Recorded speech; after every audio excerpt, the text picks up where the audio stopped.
Suzette. Thank you Hello. so much for being here. All right, I would like to introduce Suzette Munley, volunteer speaker for Beyond Plastics, a nonprofit organization that works to end plastic pollution through education, advocacy, and policy change. Suzette Munley has been a restaurateur for over 20 years in Philadelphia. She serves as board secretary for PennFuture, working to transition Pennsylvania to a clean energy economy, and previously served as president of Center City Business Association. Suzette is a certified climate reality leader and Sierra Club Southeastern Pennsylvania Zero Waste group member.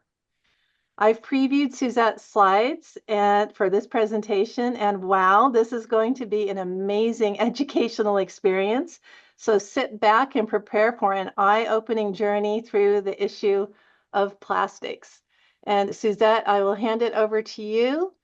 Thank you, Michelle, for the nice introduction, and I appreciate the invitation today. Good morning, everyone. I appreciate that you're choosing to attend today's talk to learn more about plastic pollution and how you can help create change. So first, I'll touch on Beyond Plastics. It's an environmental advocacy organization that seeks to end plastic pollution. And as a volunteer speaker, when I give an educational presentation, I anchor it on 4 pillars. And the first one is oceans. So the impact that plastic pollution has on our oceans and marine life, and the understanding that humanity won't survive without healthy oceans. The second is environmental justice, that plastic pollution is a growing global environmental crisis that disproportionately burdens people of color around the world in a variety of ways. The third is health, the impact to our health and what we are continuing to discover about this. And the fourth is the recycling myth. So the realization that we can't recycle our way out of this, and I know I feel duped about recycling plastic, and most people aren't aware of what's really happening and they think they're doing the right thing. So today I will touch on each one of these areas with a stronger focus on health and recycling and how you can get involved to create change. So let's take a look at how we got here and how plastic is made. So I'm going to pause for a moment of levity. Sometimes learning more about plastic pollution can be a bit overwhelming, and I know I can relate to the character in this cartoon who is grappling with her desire to be well-informed while also remaining sane. So thank you for being willing to learn more, and here we go. So to touch on a little history here, in the spring of 1970, Senator Nelson helped create Earth Day, and that was a way to force this issue onto the national agenda. 20 million Americans demonstrated across the country, and by December of the same year, Congress authorized the creation of the EPA, or the U.S. Environmental Protection Agency. So let's remember that we have a history of mobilizing to correct our mistakes, and now we also have a growing awareness about how our environmental laws and regulations are sometimes unjust or inadequate. So how did we get here? Well, one of the most amazing aspects of the plastic crisis is how recent it is. So of the nearly 10 billion tons of plastic in existence today, approximately half was manufactured in the last 18 years. So this crisis is happening in our lifetime. So let's look at a little bit of history. If we go back to World War II, many big corporations geared up to produce the materials that were to wage that war. So with metals, rubber, and silk in short supply, manufacturers turned to synthetics to replace them across an entire range of military supplies. So this is when the plastics industry came of age. So nylon replaced silk and parachutes, acrylic or plexiglass came into use for cockpit windows, and polystyrene and polyvinyl chloride were pressed into service in rain gear, boots, and helmets. But the plastic companies knew that once the war was over, they'd have to find peacetime markets. So even as early as 1942, Dow was advertising to consumers on the home front about the wonders of what we now call polystyrene. The industry bet on single-use plastic to secure its future by designing demand into the product, and they've been extremely successful. So the industry looked to grow not by moving plastic into people's homes, but through them. So promoting items that were disposable was almost as important to increasing market share as demonstrating that they were useful in the home. And since the 1950s, the production of plastic has grown exponentially, a 70-fold increase. And production is on track to triple again by 2060. And you'll hear me say that a few times today. So if we added up all the plastic the world has ever produced, we're looking at 10 billion tons, which is roughly 1 ton of plastic per living person on the planet. And we know plastic is ubiquitous, right? You can't avoid it in your daily life. Even if you're super careful about your consumer choices, you cannot avoid the packaging. So did you know that 42 to 44% of current plastic production is for packaging, like you see here? So the majority of what we're making isn't necessary. So how are plastics made? So many of you may know this. For those that don't, I'll touch on it briefly. So plastics are made from fossil fuels, and everything important you need to know about their creation and their impact stems from there. So today, almost all plastics are made from ethane, which is a byproduct of hydrofrac gas. And turning petroleum or ethane into a plastic fork or any plastic item won't just happen through temperature or pressure. It takes chemicals, and a lot of them. So additives are required to give plastics their stability, their color, and their flexibility. And plastics contain more than 16,000 chemicals. Over 4,200 are considered hazardous, meaning that they are known carcinogens, or they're known to disrupt brain development or hijack hormonal signals. You can see in the light blue area of the chart, 66% of the plasticizers, which is more than half, are entirely unstudied.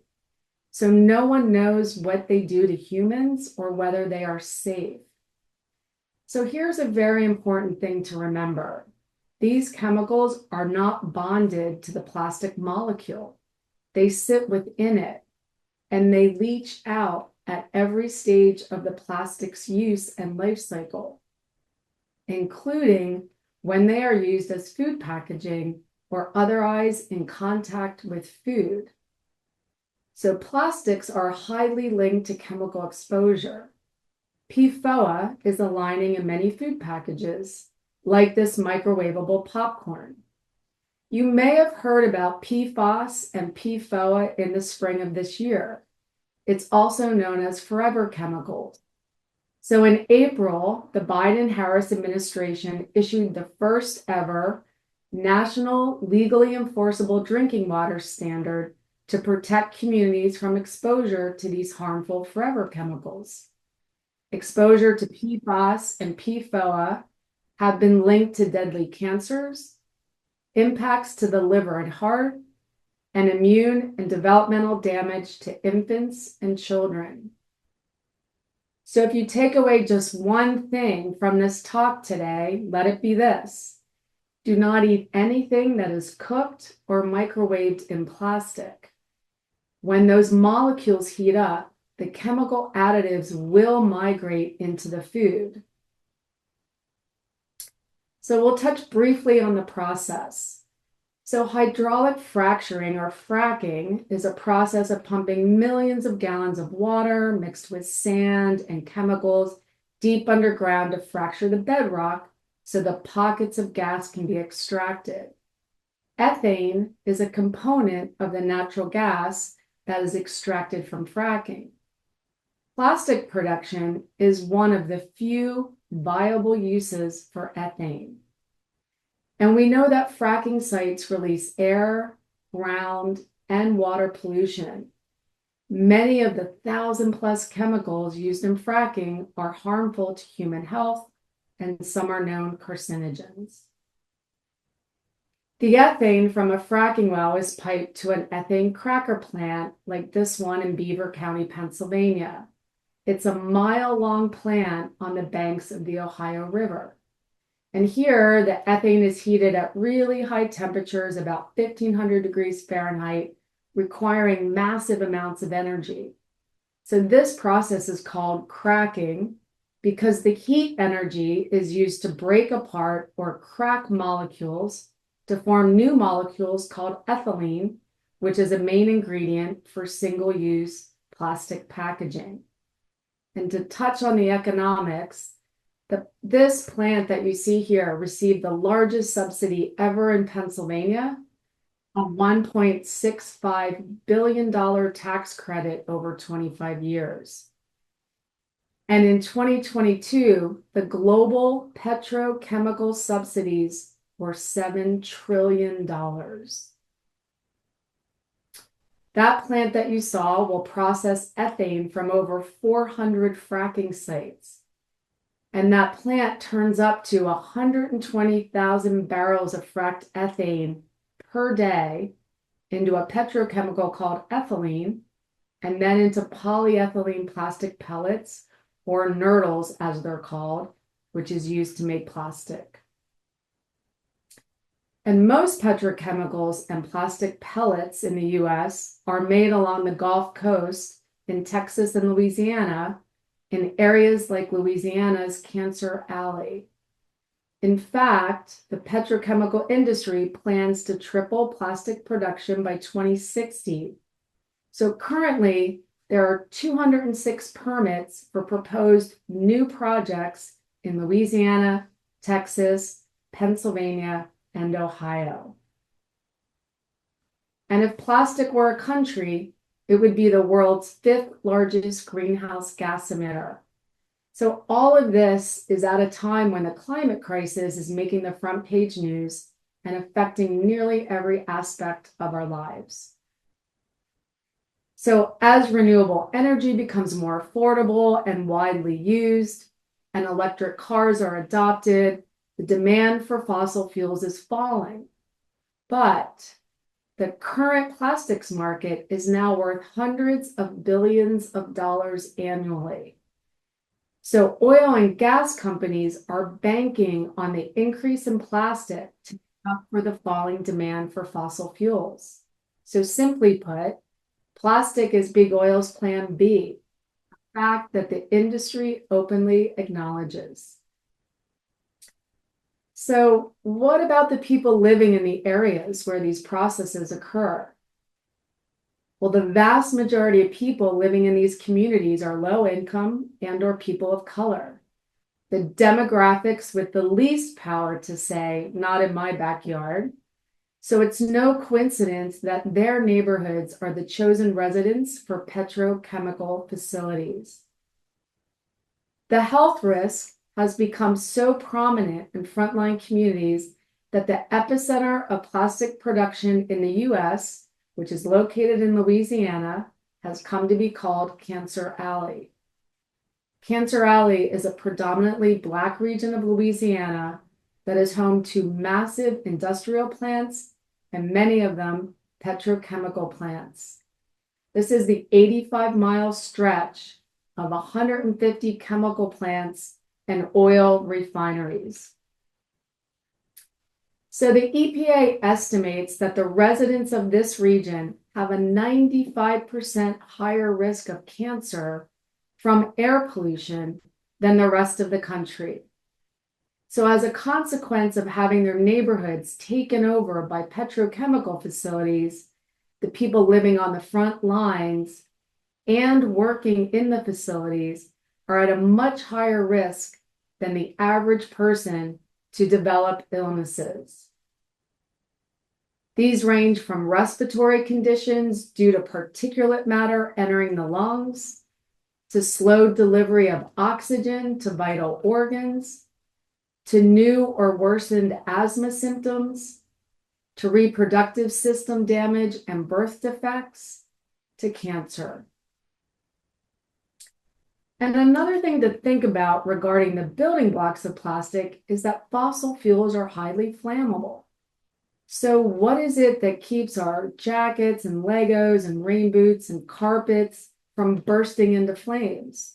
Well, those are flame retardants. And many of the chemicals in flame retardants are endocrine disruptors, which trick the body into thinking that they are hormones. So under normal circumstances, hormones carry messages and act like on-off switches. Common hormones are estrogen, testosterone, and the human growth hormone. And their presence in our bodies is like a dance that is very carefully timed. So endocrine disruptors upset this dance, even in very low doses, and they affect important systems all over the body. They can impact the hormones that regulate our appetite and metabolism, causing obesity, diabetes, high blood pressure, and heart disease.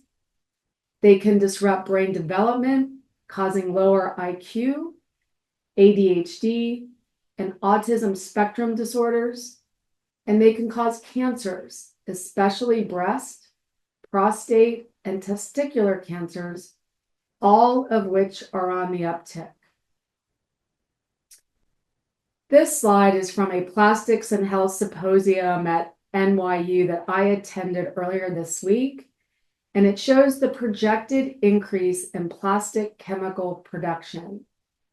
So Pete Myers is a doctor, founder, and chief scientist of the environmental health sciences, and he presented this slide with this comment, that it is unsurvivable to let chemicals raise according to this graph. You can see the X of where we are now and the hockey stick graph going up dramatically.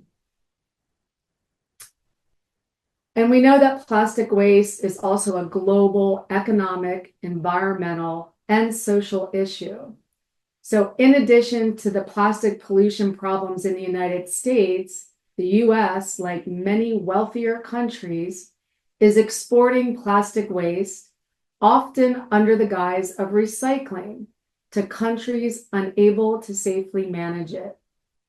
So at the core of plastic pollution and climate disruption is the mistaken belief that the Earth's resources are infinite and that we have the right to use them for our benefit, even when the resulting harmful consequences are often directly borne by the lives and ecosystems of those who often have little or no voice or economic or political power. So for more than 2 decades, China was the dumping ground for foreign nations' trash. They were the world's largest importer of plastic waste. And then there was a dramatic change in 2018 when China enacted an import ban where they no longer accepted plastic waste from other countries. So now, as you can see on this graph, the United States is shipping more of our plastic waste to India, Vietnam, Indonesia, and Malaysia, places that do not have the infrastructure to manage it. You can see that last year we shipped 36,000 metric tons to India. And this is a picture of Chennai, India. So the US, one of the most developed countries in the world, utterly fails on recycling. So for the US, there's a problem of excess. A highly consumerist society fuels standards of commercial practice that are wildly unsustainable for the planet. You can see here, the United States is 4% of the world's population. We generate 12% of the world's solid waste, and we use 24% of the world's natural resources. This graph shows that we generate far more waste and recycle far less than any of the other developed countries that you see above us. In fact, if everyone lived like the US population, we would need 4 planets to make everything we consume. And we know that plastic doesn't go away or break down into the environment over time. It breaks apart into smaller and smaller pieces called microplastics. So microplastics are particles smaller than 5 millimeters. It's about the size of a grain of sand. And they are the little bits of plastic that are everywhere. This microfiber is so small that it hitched a ride on a snowflake.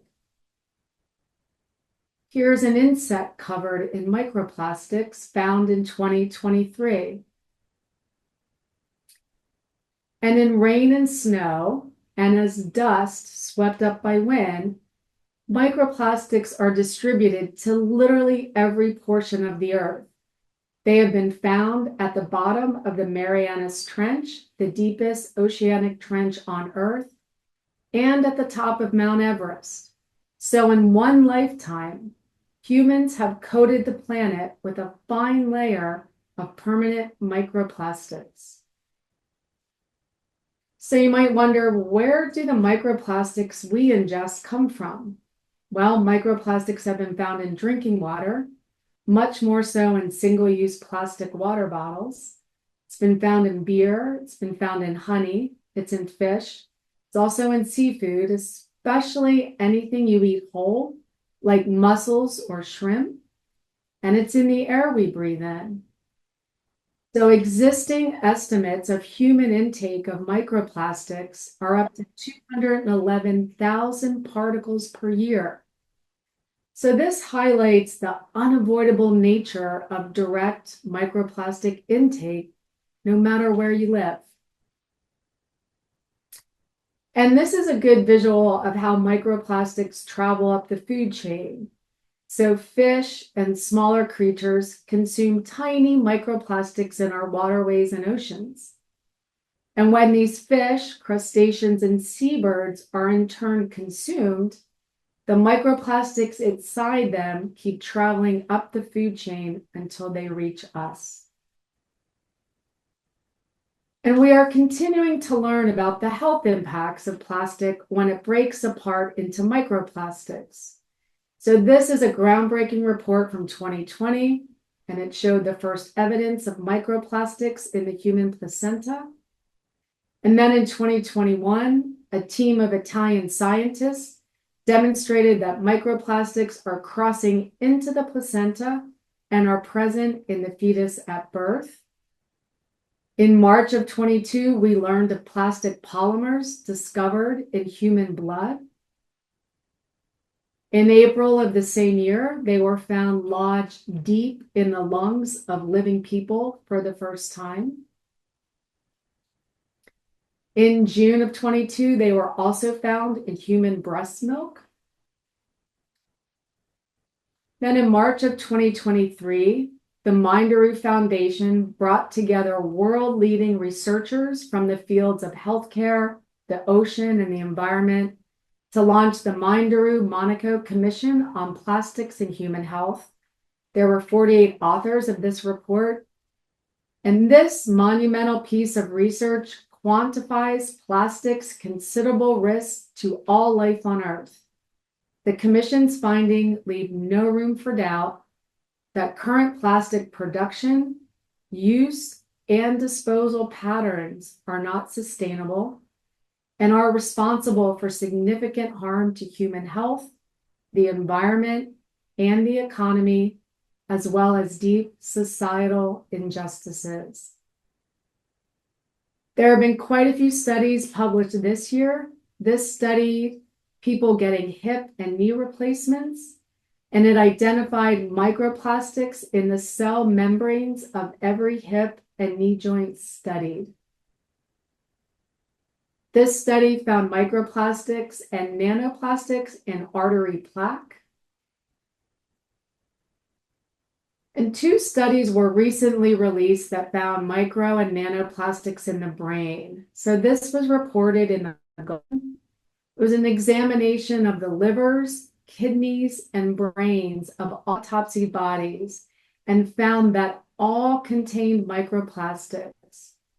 But the 91 brain samples contained on average about 10 to 20 times more than the other organs.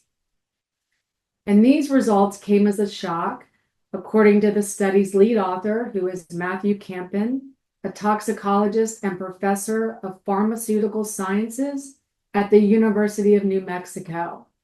So he's quoted as saying, "It's pretty alarming.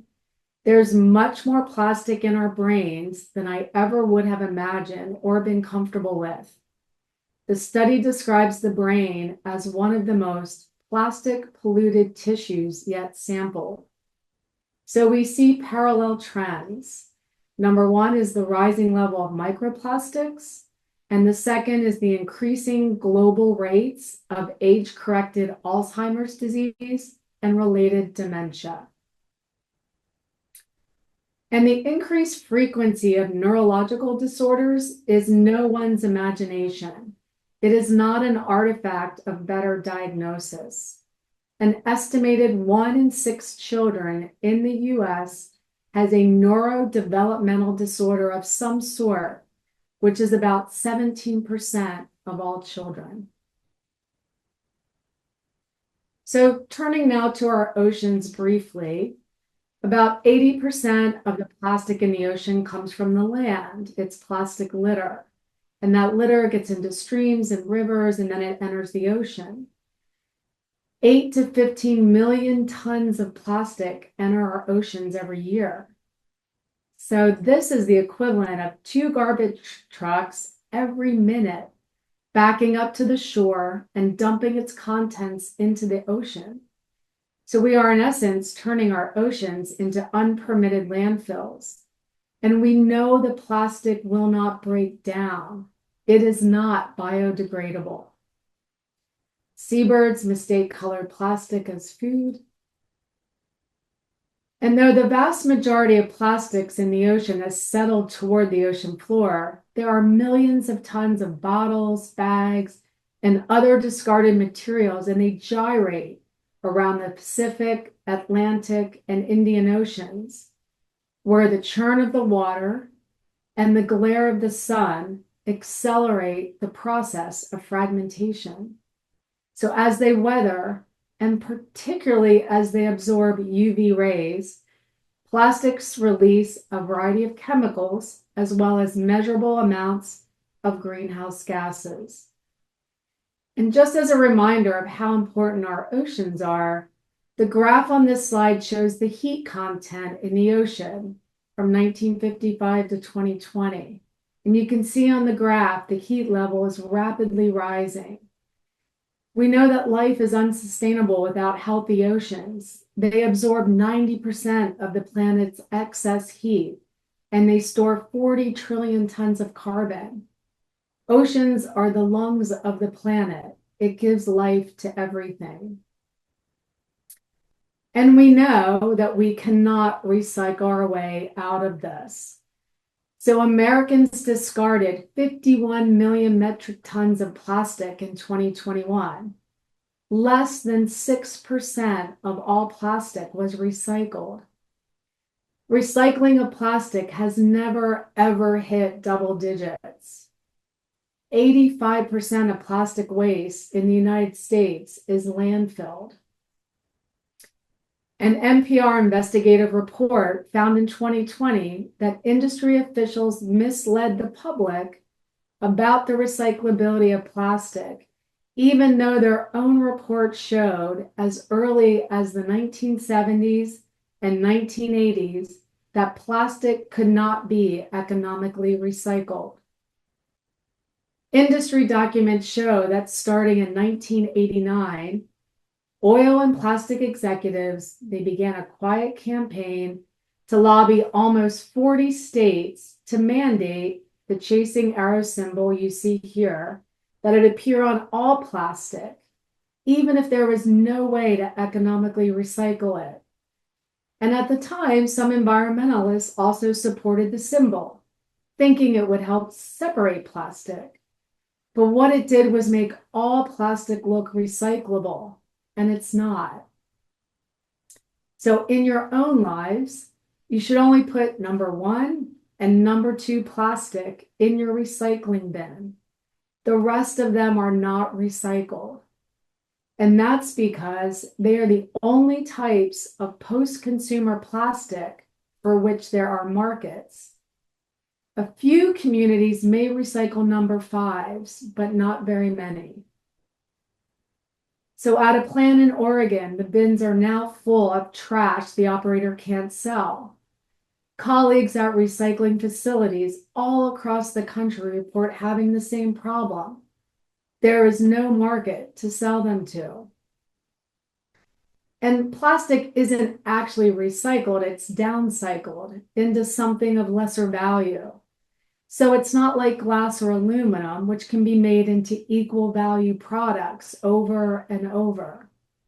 It degrades each time it is reused, meaning it can't be reused more than once or twice. And speaking of plastic water bottles, let's remember, they aren't producing water.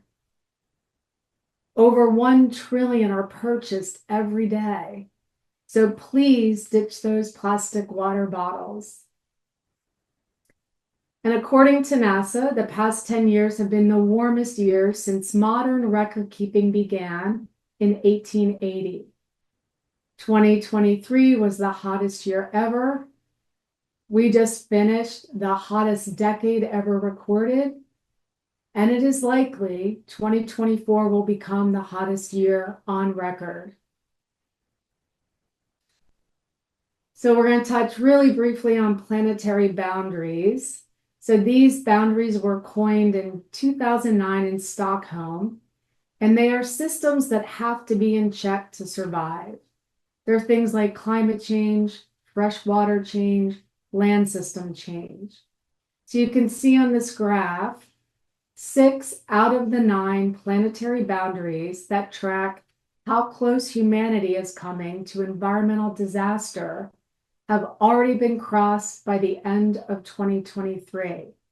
You can see in 2009, 3 boundaries were crossed, 2015, 4 were crossed, and now 2023, 6 were crossed. And in July, scientists said there may be a 10th boundary. The oceans are running out of oxygen. So we're going to look at this one section briefly. This one boundary that's crossed, called novel entities, includes synthetic chemicals and plastics.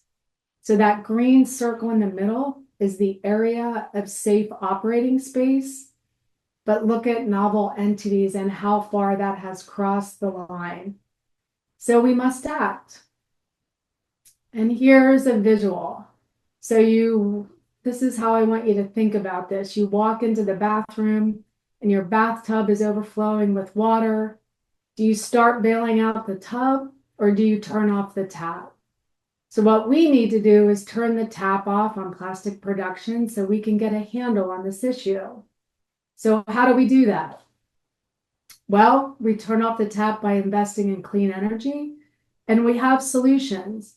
Wind and solar are now cost competitive with fossil fuels. So we can get out of this mess with clean energy solutions. So the question is, are you in? I sure hope so. And there is some good news. I know this can be a little overwhelming and a little dark, but we already have the political will to achieve this. So people all over the planet are overwhelmed by the problem and they're looking for solutions. Polling that was conducted by Oceana in 2023 found that 79% of voters across the political spectrum are concerned about plastic pollution. And also 79% support state policies to reduce single-use plastic pollution. So this means that this is the time to organize, which is something that Beyond Plastics is very good at, and we would love your support and your help. We know that plastic bag bans so far have been highly successful. I personally work with 2 coalitions in my area, and so far we've passed over 35 local bans. And there are a lot of ways to get involved. So Beyond Plastics has over 125 affiliates across the country. You can find a local group near you, or you can create one with people in your community to help create change. Beyond Plastics' theory of change is to work at the local level. You start by banning plastic bags, banning polystyrene, and having plastic straws available only on request. And you start in your own life, and then you go up the ladder and eventually work at a state level. There is a federal bill, which was reintroduced in October of last year, called the Break Free from Plastic Pollution Act. And a few highlights of the bill: it would create a nationwide beverage container refund program. It would require producers of packaging, containers, and food service products to design, manage, and finance the waste collection and recycling programs. And it would also prohibit plastic waste from being shipped overseas to developing countries. So we really need support for this bill. So if you scan this code, or we will send you a link later in an email, it takes you to a page where you can find the phone numbers of your senators and state representatives. And it also gives you a script to use. So we would ask you to support and ask them to support the Break Free from Plastic bill. So we really need policy change to attack this problem.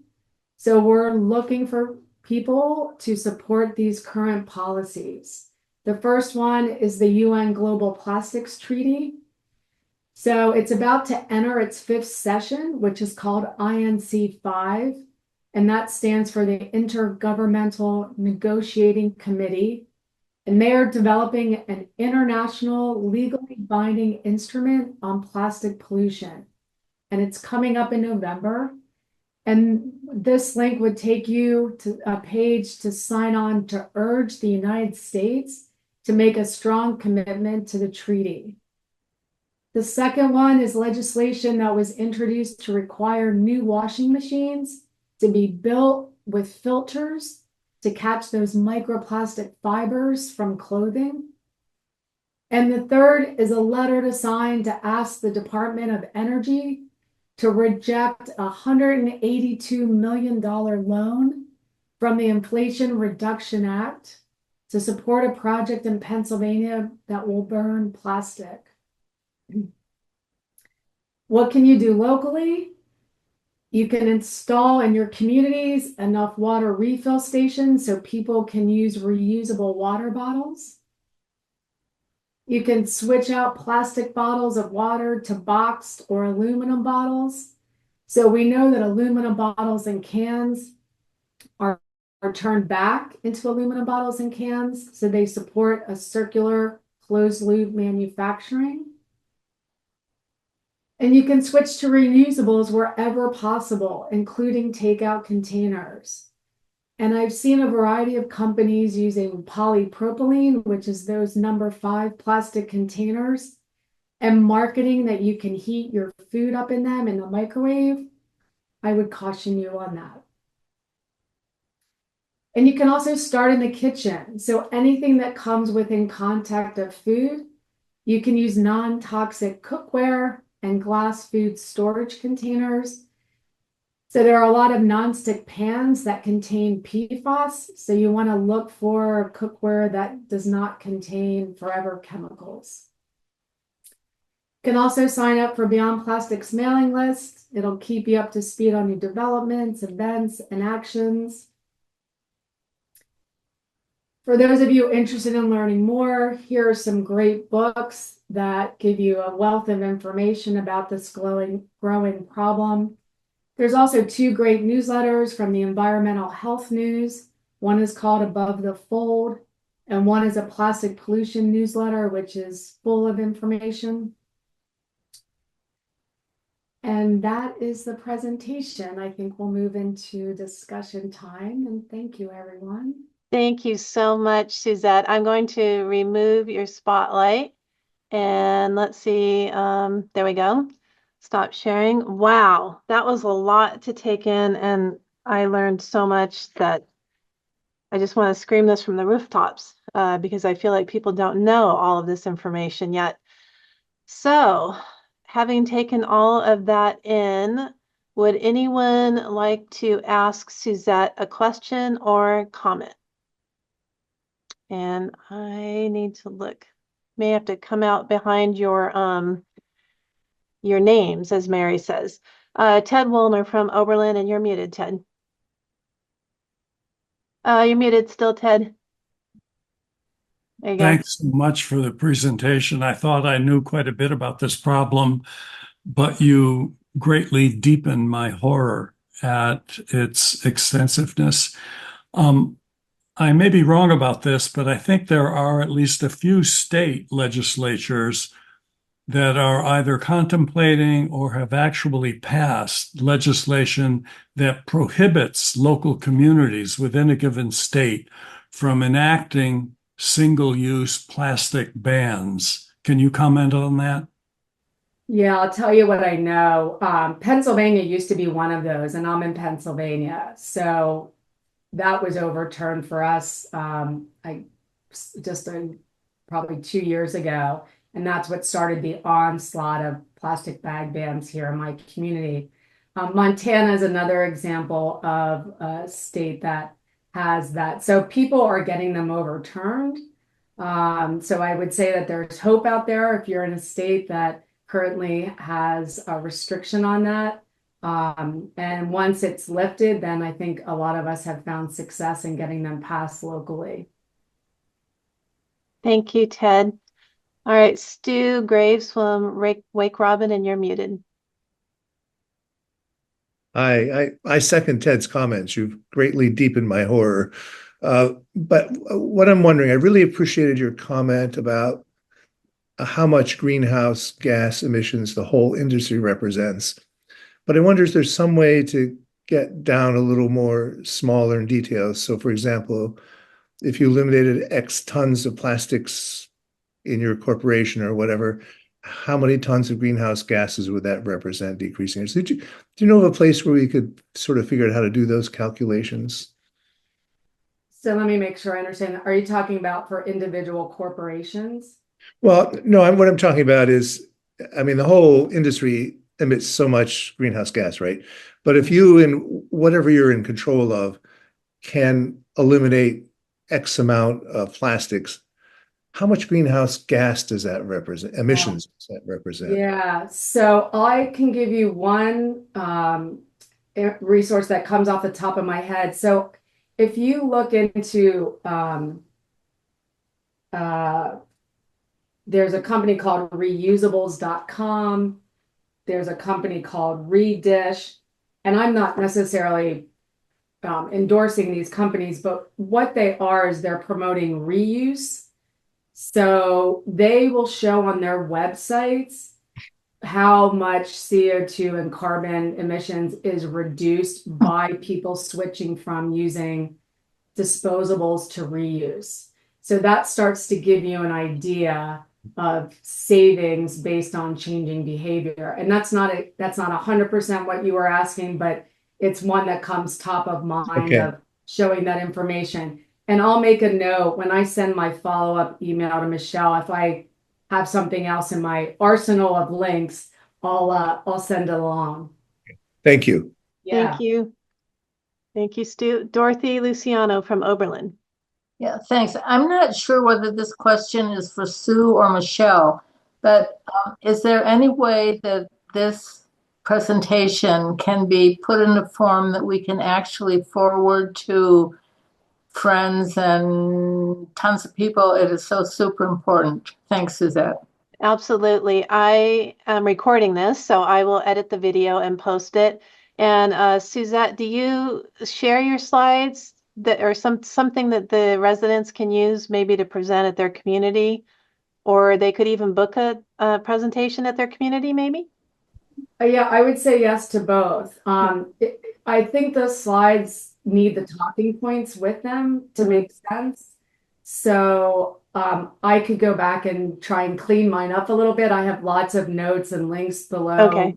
So I could clean that up and send that out. And I'm also happy to talk to any group. It could be 5 people, it could be 10 people, it doesn't have to be 50. We're all about just trying to spread the word because, like the rest of you, I didn't know until I knew and then was like, this is crazy. Yeah. We could do something. So happy to share. Okay. We'll also share ways to book presentations from Beyond Plastic, maybe in your area as well. Yeah, All but what right. I meant, Michelle, was to forward the whole presentation, including the auditory. Yes, absolutely. Okay, thanks. All right. Jeff Perone from Enzo Village, and then George Polk. Yeah, so I'm wondering whether there are any plastics that are considered safe now, or if they're all pretty much suspect to one degree or another. And also, how much of the problem is due to single-use plastics as opposed to plastics that are designed for longer-term use?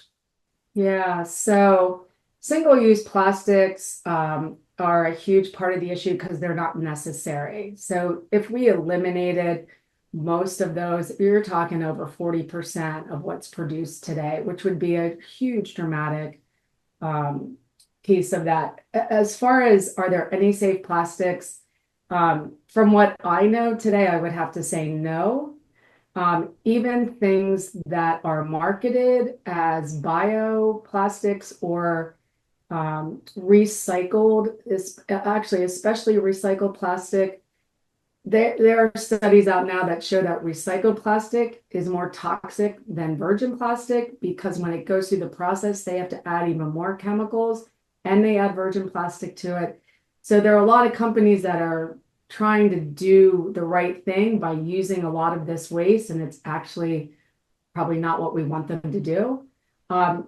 There are people that are working really hard to design containers and packaging that don't have any plastic and no toxic chemicals.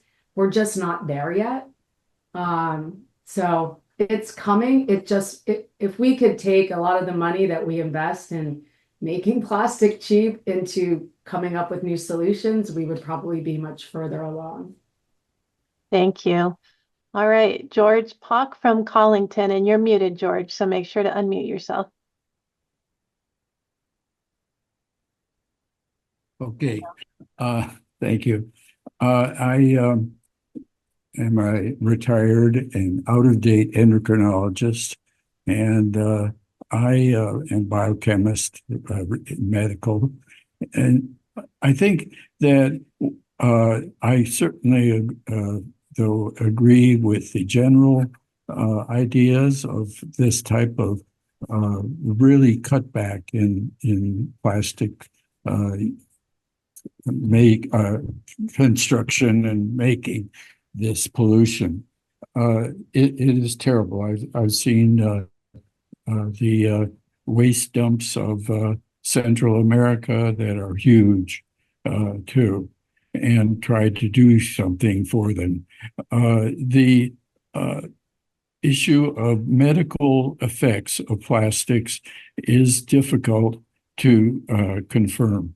We need much more research in biochemistry and of the long-term effects of these compounds and pollutants and poisons. I would also want to just comment that focusing only on plastics is a good mechanism, but we have to consider some of the biggest pollution things on Earth, and that is the just plain the oil and gas industry for continuing to produce more oil and gas. And also, and a lot of people don't like to hear this, but warfare is one of the major pollutants on Earth. And we have to find ways of stopping wars. Thank you. Thank you, George. Yeah, George, I'll just thank you so much for your comments. I'll just say if you have an opportunity or care to and want to look up the symposium that just took place at NYU, I think it's on YouTube. There were just 2 days full of scientists and doctors talking about this, and everyone said we need more research, we need more research. And what they felt they knew enough was we should be raising alarm bells because we are not we do not have to test chemicals before they're put into market. So there's so much we don't know. Yeah. Okay, we've definitely gone over time, so 2 more questions and comments, and then we'll let you go, Suzette. Thank you so much for sticking with us. Carol Jean from Wake Robin, and there you go. Thanks so much, Suzette. A number of communities are using quite a bit of energy to collect soft plastic that's used for packaging and taking it to supermarkets to be turned into benches by Trex. Is that actually doing more damage from what you just said than? Yeah, because it doesn't get recycled. And so even if it is making most of those programs don't work because the plastic itself isn't really recyclable. So it's greenwashing to make it look like something positive is happening. I do understand that some things go into things like Trex, and yeah, we don't want that happening. But the energy of, first of all, it's not the consumer's fault, right? Like it's making it out like we have a plastic pollution problem because people don't recycle well enough. Well, that's not the issue. So I would say for those people that are doing that, there's probably a better way to spend their time. Well, I'll probably follow up with you on that, Suzette, because we do have a lot of people grabbing that film from the kitchens and so on for those deliveries and then giving it to Trex, and then they get a bench back for their community. So we might want to dive into that a little bit more. All right, one more, Larry Delaws from Hanover, and you're muted, Larry.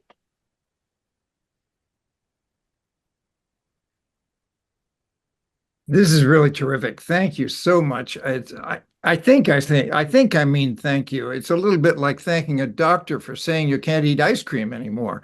And I hope there's no plastic in ice cream, please. But I do want to just say that we're all about to go and vote sometime quite soon. We know that the most important thing we can do to address climate change is to vote right in this upcoming election. Can you give us any advice about how we should vote to address this issue? I don't think I can do that as a representative of Beyond Plastics. But we should vote with people that want to make positive change about the climate, I would say. Yeah. Sorry, that's really not a great answer. You're a 501c3, so you accept donations? I'm just a volunteer speaker for them. They don't employ me, but this is on behalf of the organization. So I'm not exactly sure where we toe the line there. So I'll just be safe and, Okay. Thanks. Sorry, Larry. It's a good topic to bring up, and we know climate friendly legislation and candidates is what we're after, and educating. All right, well, Suzette, thank you so much for sticking with us for this long, and we will follow up with Suzette's materials on the way in the email soon after.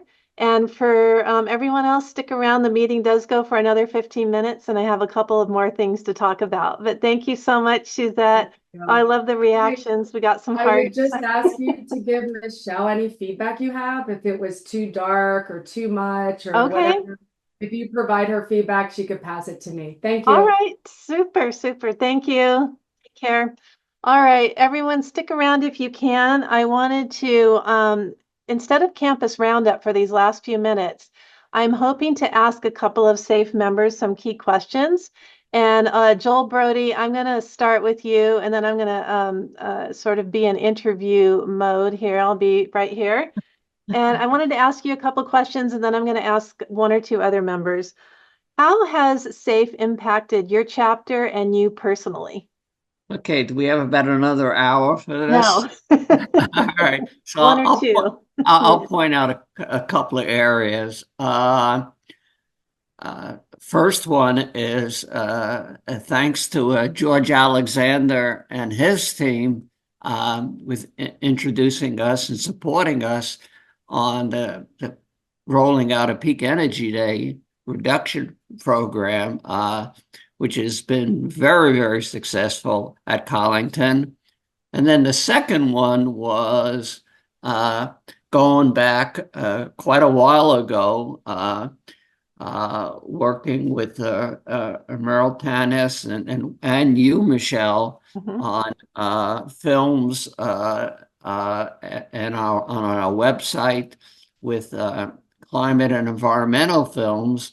It led us to put together what's become a great educational program of a monthly film series that we show here at Collington.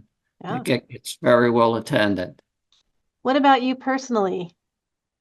Oh my gosh. All right. So I moved to Collington in June of 2022. In September of 2022, I went to a climate action committee meeting here and heard about climate issues in a little bit more detailed. Totally foreign to me, and heard about this group called SAFE, and got invited to join. And I think it was October of 2022 when Vasa Bird, who's now the CEO of Kendall, presented as the CEO of Rose Villa what they had done to in their expansion program of implementing new carbon neutral cottages, condos, whatever they were. And so I got hooked. And so it's impacted me somewhat in that, 2 years later, I'm the chair of the board of SAFE. So you can impact me. It had just a little bit of an impact. Yeah. All right. I'm going to add Jim, SAFE. Jim, how about you? How has SAFE impacted you and your chapter and also you personally? Oh, you're muted still. There you go. Here I am. Is that right? That's right. Okay. Well, I got here just 2 months later than Joel got to Collington. I was struck, even though I had figured it out, I guess, in somewhat in advance, how physically comfortable and physically beautiful this site is. And I began to note how diverse the background of the people here were. If there's 800 of us, by the way, at 80 years of age, that's 32,000 years of life experience, which is a pretty rich mix of insight and so on. One of the downsides I also noticed was there can be some insularity in life here. And I think we've all experienced some of that. I had to bring an idea that maybe there ought to be a group that ties us together. And then, of course, realized that people like Mary Burton that were a few light years ahead, and you and others. So I began to learn a lot and noticed that our SAFE members were learning a lot too, about specific projects like the Peak Plan, about other very specific things you can do, real action right now. We also had the insight here, many before I did, that there ought to be a broad community plan, a sustainability plan for our community. And sure enough, others, including Joel at Collington, have produced such plans. And that has been very helpful to us. We are now making, I think, real progress here at that. We also learned other insights that were useful. How do you get along with management? And what are different management styles? And do they get it about the kind of concerns we have? And how do we teach them? and how do we understand what they're up against in terms of budgets and the like. We also got access to speakers like Suzette Munley that we just had. I mean, that's like an important service. We all get all manner of publications, but a targeted, insightful presentation like the one we just had is I think something that SAFE could do. I also think that SAFE has done something which communities like ours have to do well. They have enhanced our sense of engagement. Engagement has to do with our mental health. And when we have engagement like we get from our fellow SAFE members here and all around the nation now, like we've had for the last hour or so, we remember we are part of a larger cohort. And if we think about it, the two biggest movements of our lifetime are civil rights and the environment. Mm. And we were the first adults to be at Earth Day, 1970, and we're the leading cohort in this movement. I think it's very, very heartwarming that we have this group of people that we can communicate with like we're doing right now. Let's keep up the good work. Absolutely. All right. I see Larry Delas has his hand up. Larry, would you like to add something? No, I was just saying 2 thumbs up for such a wonderful, coherent, impressive, and inspiring comment. Thank you, sir. Thank you. And Larry, are you having fun in the newsletter team? Oh, man.